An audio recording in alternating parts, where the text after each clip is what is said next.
The focus of this video will be the PCOs module and how you can add or modify any potential changes within your project. To start, we will go up to the contracts module, get into contract management, get into your contract, and click the edit item button.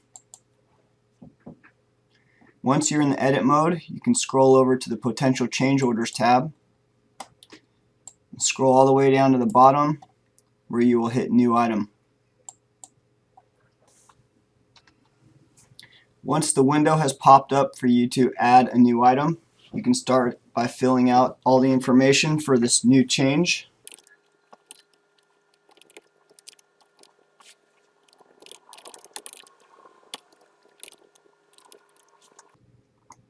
Select whether it will be an RFP or a COR.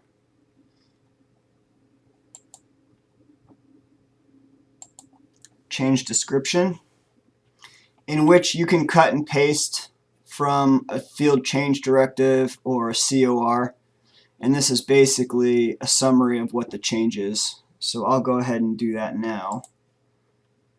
Right here we got our detailed description of the change.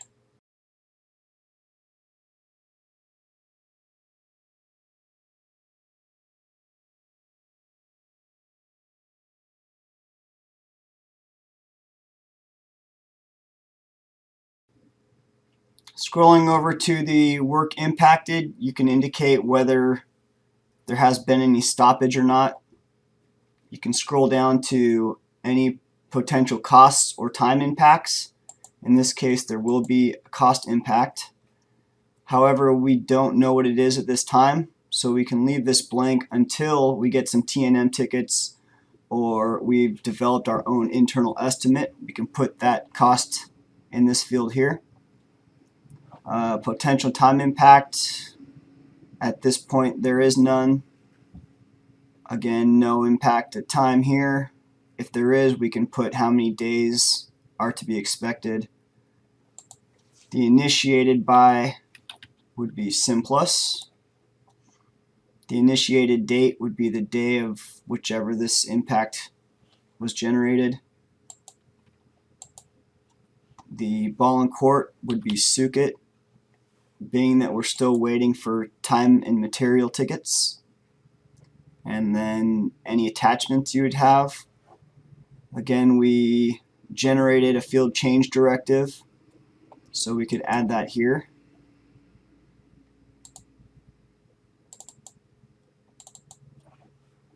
Again, click upload to make sure it saves. It's there, we're good. And then lastly, you can enter any project staff that would be interested in the issue. The collected into change order, this is where we would select which change order this individual item is going to be placed once we are ready to process the change order itself. So at this point, we've got all our information. Next, you want to scroll up to the discussions tab and write a brief update of what occurred so far regarding this item.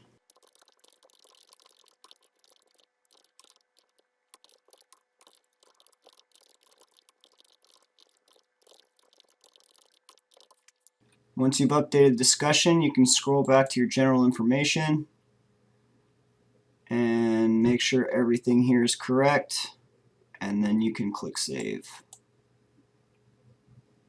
And it will show up at the bottom of your potential change orders tab. Once again, click save to make sure that last item was added to the contract. And finally, you're brought back to your contract management homepage. If you plan on making any edits to any of your PCO items, maybe for weekly minutes or randomly during the week if an item is transferred to the owner or back, vice versa, things like that, you can go up to contracts, select the PCO reports, and you can get into each item individually if you want to edit that way. If you have multiple items to edit, you can go up to list select Quick Edit, and then you can start editing each individual item as if it were an Excel spreadsheet. So the only issue that you may run into while editing PCOs through this Quick Edit option is there will always be a blank bar down here at the bottom.